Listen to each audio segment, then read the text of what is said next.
And there's one of the stars we will be witnessing, Marcos Moneta.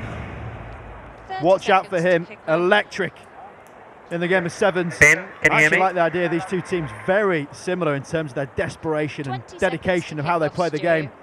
Very resilient bunch, and they're going to be taking chunks out of each other. Well, this man will be keeping an eye on the chunk taking. Ben Breakspear, the Welshman, making sure it's all fair and square. As we heard from Conroy there from the previous match, all these teams aware of the importance to have a very good start to the weekend and the season indeed, Rob. And with that, Reece, consistency, massive part as well. Both of these teams can have established squads. We feel Canada really got that. They've got some really good upcoming stars, but it's that next level to take them on performance-wise that they need. Well, Gaston Revol fittingly gets us underway. Good tap back from the Argentinians, and they are off and running, attacking the men in red.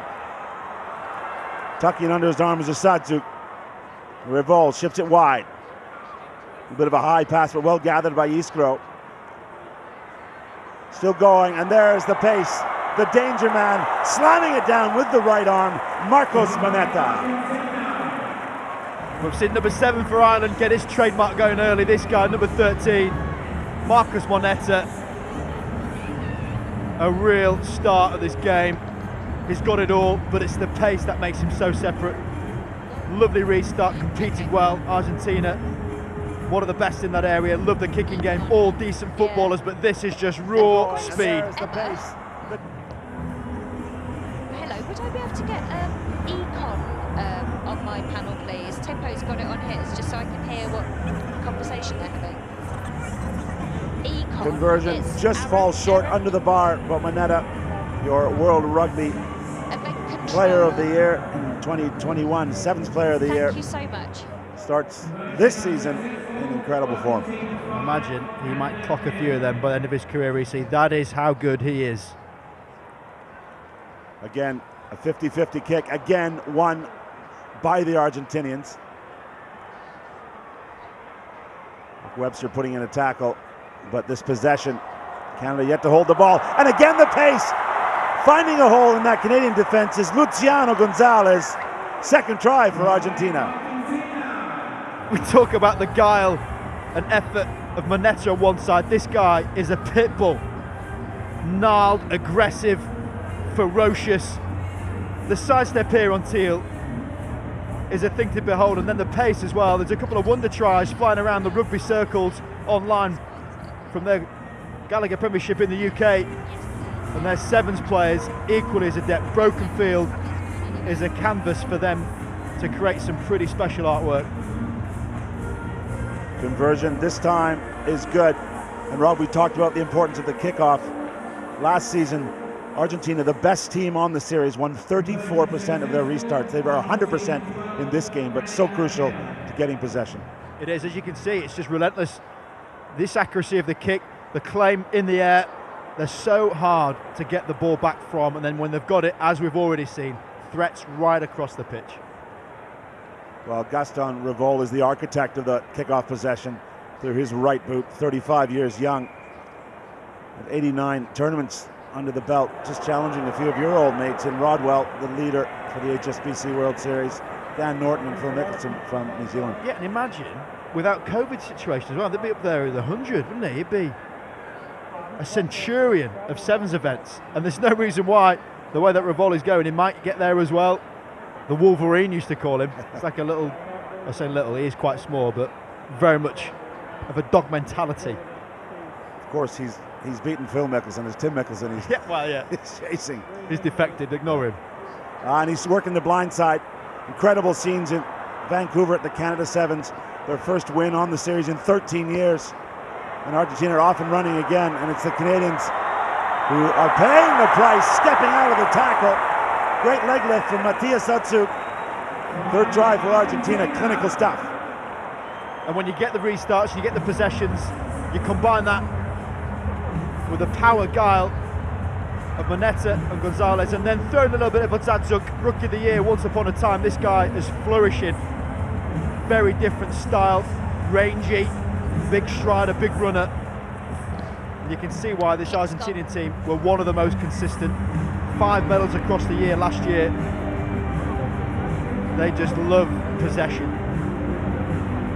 As I mentioned off the top, they were 4th in the series, but right up to the last day of action on the HSB series in Los Angeles, they had a chance to lift the trophy. Didn't go their way. Of course, it was the Australians who won last season, but so much heart.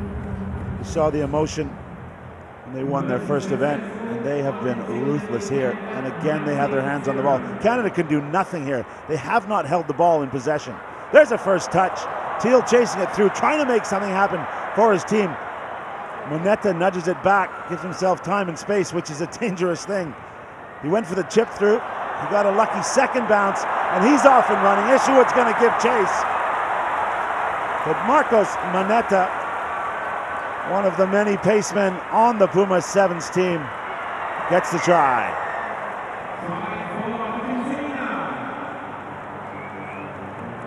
Well, some form of remorse from Ishuat as he clattered Moneta, and fair play to him for running back, but this guy, Marcos Moneta, started kicking the ball back to his own try line, and such his ability putting the ball on his foot, learnt through hard practice and the tutorage of his coach, one of the best at it, Gomez Cora. He gets in behind, and then the pace kicks in. You cannot stop pace in any game of rugby, and this guy's got it in spades. Well, the man from Okotoks, Alberta, made sure he paid for it. Moneta perhaps lucky on his initial kick, as he said, it bounced up to him. They're going to add 2 more, so Moneta's getting a bit of a breather after putting 2 big tries on the board. And Rob, to your comment, those are kicks in play when they're attacking kicks, and that one, he got his hands on it. Finally, Canada, through Brock Webster, have their hands on the ball. They need something in the last minute of this first half, down 26 points to 0. Teal, the playmaker, the talisman, squares up.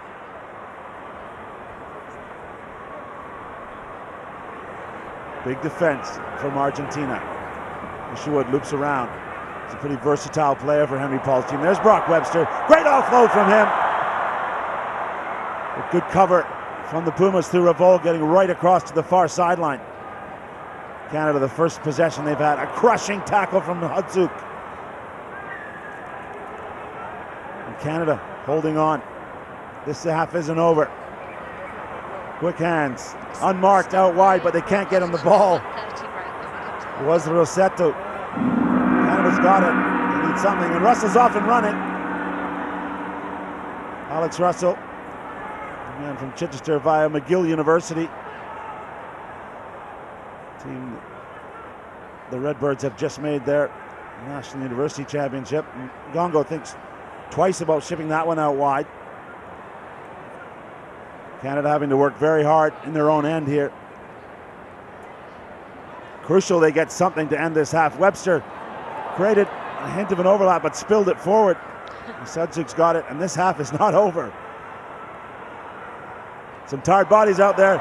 The inside pass to the substitute. He's tripped up. Is it after the kick? Legally? Yes, says our referee. And that will do it. Is that half time? Right. Okay. Pausing on the So score from Ben Breaksby, our referee, has had enough. Alex Russell and the Canadians have barely had their hands on it. Rodrigo Iskro and the Pumas 7 are up 26 points to 0 over Canada. Take your breaks there, broadcasters. 1 minute 30. Review comes, thank you. Well, supreme confidence from Santiago Gomez Cora. Man, they're blowing a little bit here. It's because they've been running in tries the length of the field. I think you nailed it there, Reece. You just didn't have the ball. And when you look at the scoreline, you're 26-0 down. You had the ball for about 20 seconds of that first half. It's relentless, but what really makes Argentina fearful is how they are without the ball. That desperation that they have with it is equally matched. That's why they've been so consistent in their performances, and that's why they're a very settled bunch.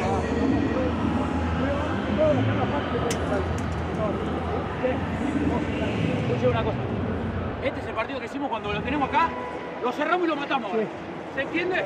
No le damos This iconic stadium starting to fill up. 30 seconds left on the break. 30.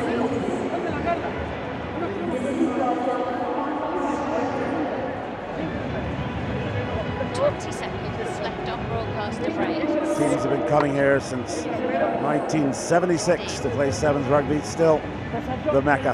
Pausing for broadcasters to rejoin. 10 seconds. 9, 8, 7, 6, 5 to broadcasters rejoin. 4, 3, 2, 1. Rejoin us here, please. Broadcasters requeue. Thanks. Welcome back to the Cathay Pacific HSBC Hong Kong Sevens. We're back.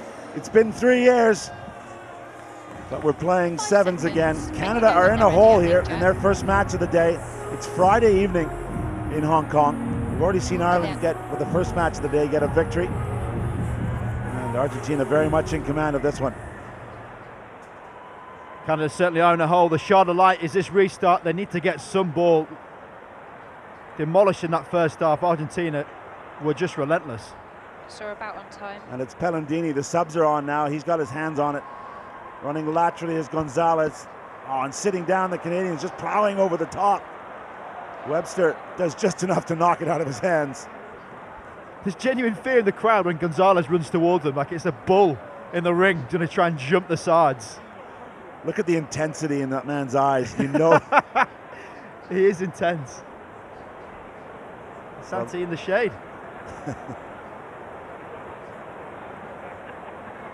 There's a naughty boy step. Yeah, yep. A little bit of a disciplinary issue for him to now be in the background, but he's a curator wherever he is, and he must be sitting back applauding the way that first half went. That is Argentinian head coach Santiago Gomez-Cora, great player and very good coach. Canada, coached by another incredible player, Henry Paul, won the title 3 times here in Hong Kong. One of the stars of that team. Half of the coaches here seem to have played in that England domination in the early 2000s. Friday and a few others. Canada looking to create something. Gongo. Sorry, that is Josiah Mora who spills it forward. Advantage being played to Argentina. Fraga. You're going to come back for the original knock-on. We get a very exciting player coming on for Argentina now. We saw Lazazu, number 12, the rangy runner in Dubai. He ended up in the dream team in his first ever effort. He is another one like Moneta. Young, enthusiastic. I think he's had to be a little bit grounded, which is a polite way of saying reined in a bit. But in terms of attributes of sevens player, this guy is going to be something very special. At 20 years old, 6'4", 91 kgs, so he's got the frame. Argentina, of course, had just come off winning the South American Sevens Championship, part of the South American Games. They defeated Chile. Uruguay got the bronze down there. A couple of the youngsters were brought into the team from that effort. Rossetto and Levajan, their first taste of the gold medal there. Oh, this is too easy. Argentina wearing down the Canadian defense, working the fringes. Good chase all the way across from the debutant Cal Sager, but it won't be enough. And another try for Agustin Fraga and Argentina. It's casually strolling back. Just clocked up, what, 60 metres in Hong Kong's sapping turf. And it's the balance he possesses, beats the first one, cruises, and then this little bit of confidence, has a look around, gets the old cheeks blowing, and that little subtle change of direction means he can glide, and he knows exactly where the camera is as well, Reece.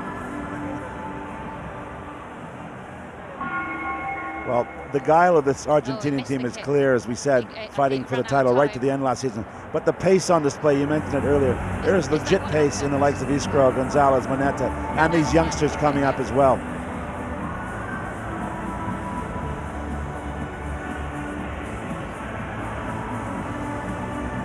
Don't think they had a chance to get that kickoff. They took their 32nd time. We heard the gong. Not that it's going to really matter in this one. Long kick, he's overcooked it. Canada will have possession midfield. That's way out. A little bit of indecision as to what was happening. Revol went off, then came back on. And by that time wasn't able to get his hands on the ball for the kick. So hopefully see a little bit of Canadian possession. because this is an absolute pummeling. Yeah, it's not been good. Argentina did win by 21 last year at the London Sevens in Twickenham, but Canada were able to upset them in Toulouse, so they can beat this side. And as we said off the top, it's a Canadian side after wholesale changes post-Olympics that have a year of experience under their belt, and Henry Paul will be expecting more than this from them. He will, and I think that was always the look we kind of saw on the sideline, that it was a spirited performance by Canada, but it was the head down, head shake, because just not quite stepping up that level. I mentioned about how similar these two teams play. They do in terms of their traits, but that ability that this Argentinian had just puts them way ahead. The foundation for Canada is their effort levels they put in, but when they don't have the ball, they're looking frail. Defensively, last year they were exposed, and it's been the same again in this game, not able to stop the significant firepower of the Argentinians. They're not the best preparation for Henry Paul, as some of his players were away on 15s duty down in Brazil, playing against Chile and Brazil. Many of their players doing double duty. Brock Webster, Josiah Mora amongst them. There's a good tackle from Cal Sager. Canada not securing possession. There's a tackle. Finally, some physical presence from the Canadians, but still threatening. Going out wide. Tomas Lizazu. It's just brilliant to see. He's all arms and legs. He's so long and rangy. But this stride that he's got, it's a one-on-one. It's difficult to stop him.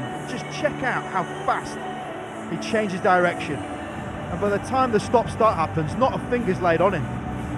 Sager can't go anywhere near him.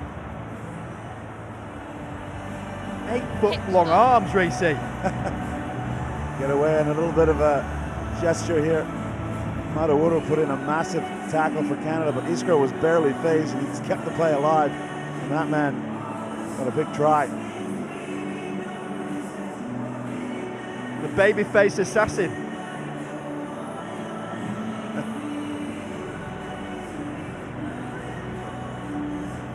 So last minute of play, it's been all Argentina, literally. Canada hoping to start a big weekend here. Of course, Canada's women play against England, and finally a moment for Canada. They're off. Backing himself. Going hard is David Richard. Good to see him back from injury, but Owudu has been pushed into touch. First real incursion for Canada. Well, first effort from Canada. And it looked, for all money, with the naked eye, that was a bit of wizardry. We saw a bit from Brock Webster last year. He had some nice touches, but this break, David Richard gets in behind, tries to keep that ball alive because he knows the touchline's coming, and throws it out the right blind, right in the gut. Set piece, lineout's not straight, mercifully for Canada. What a shame it comes to that. If you feel one of those offloads, you just want to bask in it for a while, wouldn't you? So we've got lots of time. The gong sounds, and that core of Argentinians has done a solid job here on Friday night in Hong Kong. Moneta started us off in fine fashion. Rizzoni and the rest of the group kept relentless pressure on this Canadian team.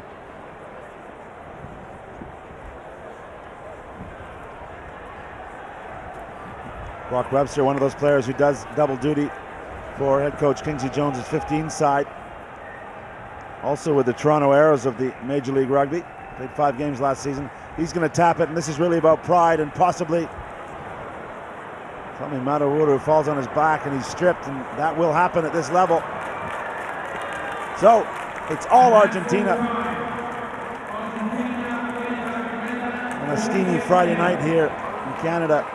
The men in blue and white dominate. 36 points to nil over Canada.